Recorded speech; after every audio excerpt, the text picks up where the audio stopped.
اور اگر کوئی قرآن ایسا ہوتا کہ اس کی تاثیر سے پہاڑ چل پڑتے یا زمین پھٹ جاتی یا مردوں سے کلام کر سکتے تو کیا یہ لوگ ایمان لے آتے؟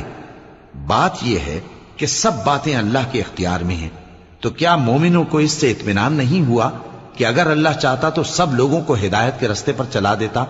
اور کافروں پر ہمیشہ ان کے اعمال کے بدلے آفت آتی رہے گی یا ان کے مکانات کے قریب نازل ہوتی رہے گی یہاں تک کہ اللہ کا وعدہ آ پہنچے۔ بے شک اللہ وعدہ خلاف نہیں کرتا۔